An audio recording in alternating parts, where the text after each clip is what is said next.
வணக்கம். இன்றைய முக்கிய செய்திகள். முதலில் தலைப்புச் செய்திகள். திரைசேரியிலிருந்து மாயமான 2.5 மில்லியன் அமெரிக்க டாலர் குறித்து வெளியான அதிர்ச்சி தகவல். மன்னார் மற்றும் கிளிநொச்சியில் காணாமல் ஆக்கப்பட்டவர்கள் தொடர்பிலான சாட்சியங்கள் பதிவு. சிஐடி நடவடிக்கைக்கு ஐக்கிய தேசிய கட்சி கண்டனம். அதிபர் சேவை போட்டி பரீட்சை குறித்து வெளியான முக்கிய அறிவிப்பு. குடும்பத்தில் ஏற்பட்ட வன்முறை காரணமாக தந்தையை கொடூரமாக கொலை செய்த மகன். ஆட்பதிவு திணைக்களம் விடுத்துள்ள விசேட அறிவிப்பு. கடற்தொழிலாளரை முழங்காலில் வைத்து தாக்கிய கடற்படை அதிகாரி. இஸ்லாமாபாத்தில் அமெரிக்காவுடனான சந்திப்பு. ஈரானின் அதிரடி அறிவிப்பு. ஈரானிடமிருந்து அமெரிக்காவிற்கு கிடைக்கப் போகும் அதிரடி சலுகை டிரம்பின் அறிவிப்பு. இனி விரிவான செய்திகள். திரைசேரியில் இருந்து மாயமான 2.5 மில்லியன் அமெரிக்க டாலர் குறித்து வெளியான அதிர்ச்சி தகவல். திரைசேரியில் இருந்து 2.5 மில்லியன் அமெரிக்க டாலர் பணம் நம்பகமான தரப்பாக தோன்றி போலியான தகவல்களை முன்வைத்த ஒரு தரப்பினரால் மோசடி செய்யப்பட்டுள்ளதாக இலங்கை கணனி அவசர தயார் நிலை குழு தெரிவித்துள்ளது. ஆரம்பகட்ட விசாரணைகளில் இந்த தகவல் வெளியாகியுள்ளதாக குறிப்பிட்டுள்ளனர். அதேவேளை இழந்த பணத்தை மீண்டும் மீட்பது என்பது தொழில்நுட்ப ரீதியாக பெரும் சவால்கள் நிறைந்த ஒரு காரியம் என்று அந்த நிறுவனம் தெரிவித்துள்ளது. இலங்கை அரசாங்கம் வெளிநாட்டு கடன் தவணையாக செலுத்திய 2.5 மில்லியன் டாலர் பணம் கணனி ஹேக்கர்கள் கைக்கு சென்ற சம்பவம் நாடு முழுவதும் பெரும் அதிர்வலைகளை ஏற்படுத்தியுள்ளது. இதுகுறித்த விரிவான விசாரணைகள் தற்போது முன்னெடுக்கப்பட்டு வருவதுடன் இது தொடர்பான பல சுற்று பேச்சுவார்த்தைகள் நேற்று நிதியமைச்சில் இடம்பெற்றன. மன்னார் மற்றும் கிளிநொச்சியில் காணாமலாக்கப்பட்டவர்கள் தொடர்பிலான சாட்சியங்கள் பதிவு. மன்னார் மாவட்ட காணாமல் போன ஆட்கள் பற்றிய பிராந்திய அலுவலகத்தின் ஏற்பாட்டில் காணாமலாக்கப்பட்டவர்கள் தொடர்பான சாட்சியங்கள் பதிவு செய்யும் நடவடிக்கை முன்னெடுக்கப்பட்டது. இது நேற்றைய தினம் மன்னார் மாவட்ட செயலக மண்டபத்தில் மேற்கொள்ளப்பட்டது. மன்னார் மாவட்டத்தில் இதுவரை காணாமல் போனவர்கள் தொடர்பாக 612 முறைப்பாடுகள் கிடைக்கப்பெற்றுள்ளதாகவும் அவற்றில் 427 விண்ணப்பங்களுக்கான பூர்வாங்க விசாரணைகள் முன்னெடுக்கப்பட்டுள்ளதாகவும் தெரியவந்துள்ளது. கிளிநொச்சியில் அமைந்துள்ள காணாமல் போன ஆட்களை பதிவு செய்வதற்கான பிராந்திய அலுவலகத்தில் இந்த பதிவுகள் நேற்று முன்னெடுக்கப்பட்டன. குறித்த அலுவலகத்தினால் கிளிநொச்சி மாவட்டத்தில் காணாமல் போனவர்கள் இதுவரை பதிவுகள் மேற்கொள்ளப்பட்டு விசாரணை இடம்பெறாதவர்களுக்கான விசாரணைகள் நேற்றைய தினம் இடம்பெற்றன. ஏற்கனவே பதிவுகளை மேற்கொண்டவர்களில் 100 பேர் வரையில் அழைக்கப்பட்டு காலை முதல் அவர்களிடம் வாக்குமூலங்கள் பதிவு செய்யப்பட்டன. சிஐடி நடவடிக்கைக்கு ஐக்கிய தேசிய கட்சி கண்டனம். குற்றப்புலனாய்வு திணைக்களத்தின் நடவடிக்கைக்கு ஐக்கிய தேசிய கட்சி கடும் கண்டனத்தை வெளியிட்டுள்ளது.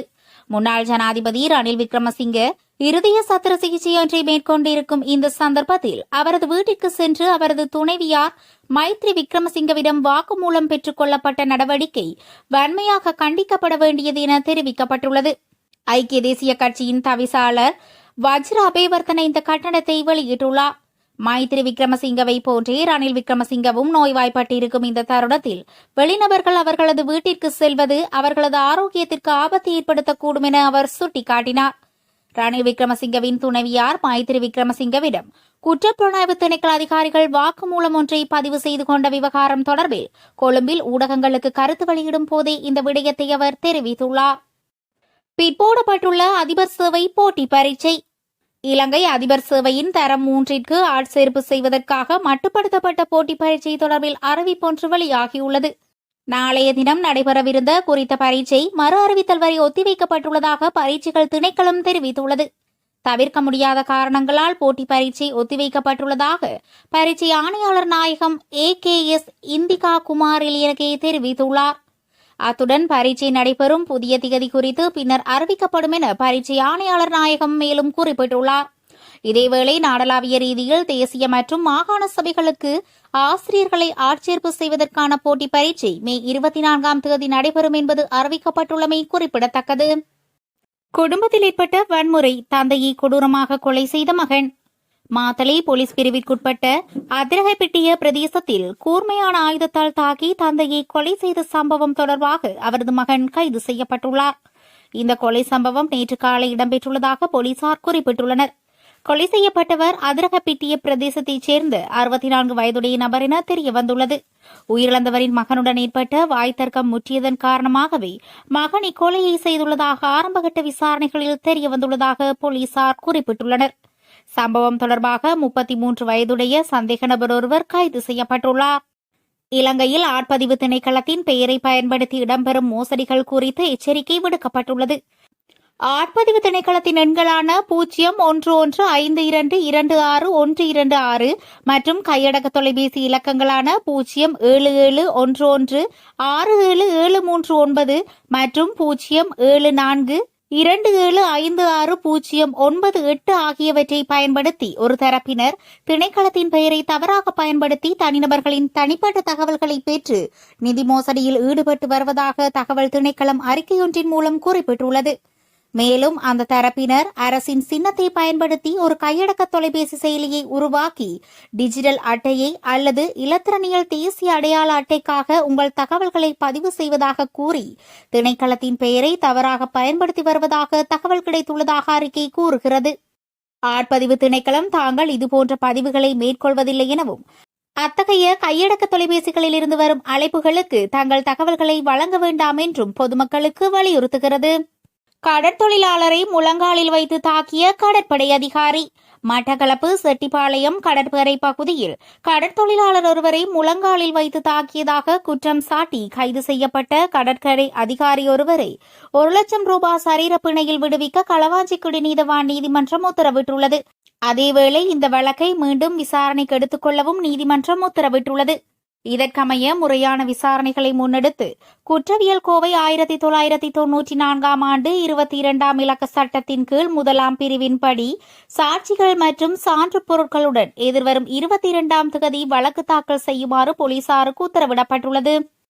இஸ்லாமாபாத்தில் அமெரிக்காவுடனான சந்திப்பு, ஈரானின் அதிரடி அறிவிப்பு. பாகிஸ்தான் தலைநகர் இஸ்லாமாபாத்தில் அமெரிக்காவிற்கும் ஈரானுக்கும் இடையிலான எந்த ஒரு சந்திப்பும் திட்டமிடப்படவில்லை என தெரிவிக்கப்படுகிறது. குறித்த விடயத்தை ஈரானிய வெளியுறவு அமைச்சகத்தின் செய்தி தொடர்பாளர் இஸ்மாயில் பாக்கே தெரிவித்துள்ளார். இதுகுறித்து அவர் தனது சமூக வலைதள பக்கத்தில் பதிவொன்றையிட்டுள்ளார். குறித்த பதிவில் மேலும் தெரிவித்துள்ள அவர், ஈரானின் கருத்துக்கள் மற்றும் அவதானிப்புகள் பாகிஸ்தான் தரப்பிற்கு மட்டுமே தெரிவிக்கப்படும் என தெளிவாக குறிப்பிட்டுள்ளார். அமெரிக்க தூதுக்குழுவுக்கு பாகிஸ்தானில் தங்கியுள்ள சூழலில் இந்த நேரடி சந்திப்பு குறித்த மறுப்பு முக்கியத்துவம் வாய்ந்ததாக கருதப்படுகிறது. ஈரானிடமிருந்து அமெரிக்காவிற்கு கிடைக்கப் போகும் அதிரடி சலுகை, டிரம்பின் அறிவிப்பு. ஈரான் தரப்பிலிருந்து அமெரிக்காவிற்கு ஒரு சலுகை அல்லது முன்மொழிவு வரவுள்ளதாகவும், ஆனால் அந்த விவகாரங்கள் இன்னும் தமக்கு தெரியவில்லை எனவும் ஜனாதிபதி டொனால்டு டிரம்ப் தெரிவித்துள்ளார்.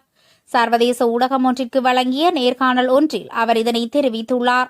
இதுகுறித்து மேலும் தெரிவித்த அவர், அவர்கள் ஒரு முன்மொழிவை வழங்கி வருகின்றனர், அது என்னவென்று நாம் பொறுத்திருந்துதான் பார்க்க வேண்டும் என்று குறிப்பிட்டுள்ளார். உலகளாவிய எரிசக்தி விநியோகத்திற்கு மிகவும் முக்கியமான பாரசீக வளைகுடா நீர்வழியான ஹோர்முஸ் நீரிணையில் அமெரிக்கா இந்த மாத தொடக்கத்தில் நேரடி ராணுவ முற்றுகையை நடைமுறைப்படுத்தியது.